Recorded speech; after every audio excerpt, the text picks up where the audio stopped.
Passons maintenant au cas de l'exercice 5, hein. On a 37 valeurs. Et il faut dans un premier temps construire le tableau de distribution de fréquence des données. Donc là aussi, pour gagner du temps, j'ai rentré, j'espère que je ne me suis pas trompé. Si je me suis trompé, vous me le direz.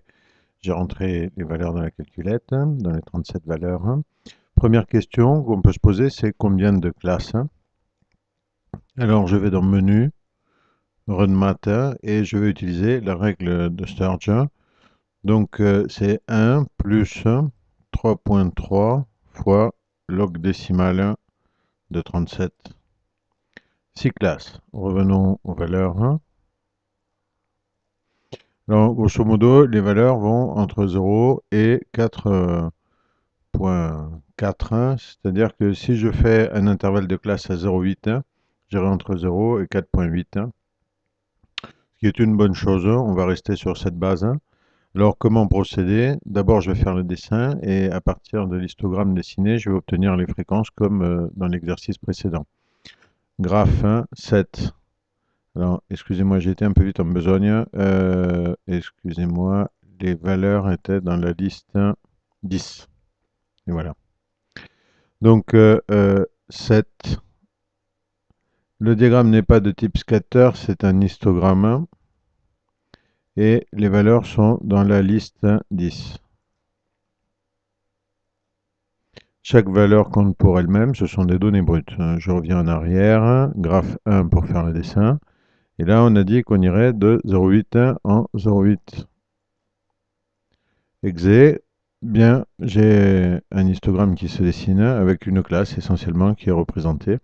Pour connaître les fréquences absolues, les effectifs, hein, dans chacune des classes, c'est très simple. Je vous l'ai fait dans l'exercice précédent. Shift trace.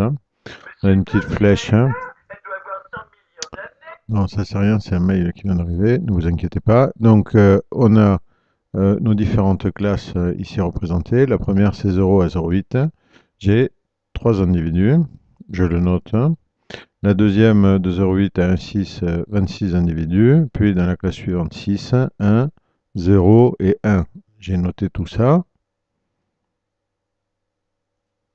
J'aurais pu en profiter pour faire un calcul statistique sur la variable brute, c'est-à-dire celle qui se trouve en liste 10. Comment aurais-je procédé? Calque 7, bien sûr, liste 10, c'est ma variable d'intérêt. La fréquence, c'est 1. Chaque valeur compte pour elle-même. OK. Un var, et là, j'ai la moyenne. L'écart type, sachant que c'est un échantillon issu d'une population, mes 37 valeurs. Le min, le Q1, la médiane, le Q3, le max. Alors, comme je vous l'ai dit, le mode n'a pas vraiment d'intérêt.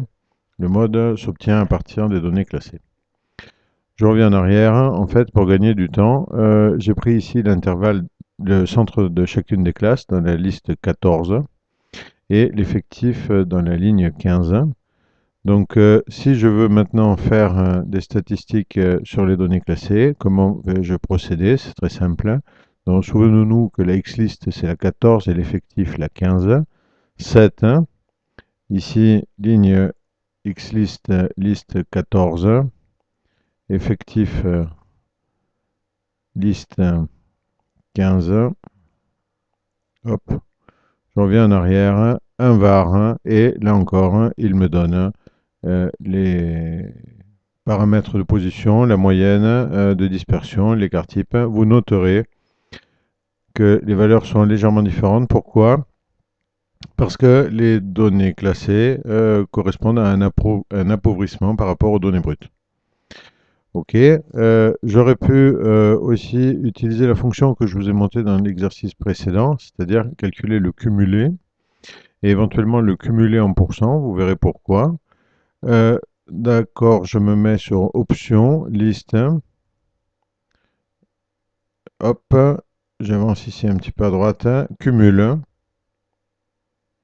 Alors, je vais utiliser la liste 16 en faisant le cumul de la liste 15. Cumul de liste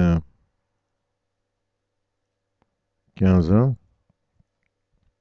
Et je vais diviser tout ça par 37 pour avoir le résultat en pourcent. Hein, c'est-à-dire que le dernier individu est 1, c'est-à-dire que tous mes individus se trouvent inférieurs ou égaux à la borne supérieure de cette classe. Alors pourquoi vais-je faire ça? C'est pour repérer la position des quartiles Q1, Q2, Q3. Eh bien, il s'avère que dans cette classe-là, qui est entre 0,8 et 1,6, avec un centre de classe à 1,2, apparaissent à la fois Q1, Q2 et Q3. Pourquoi? Parce que là-dedans apparaît le 25%, le 50% et le 75%. Ça peut être utile pour calculer à la main les valeurs plus précisément de Q1, Q2 et Q3.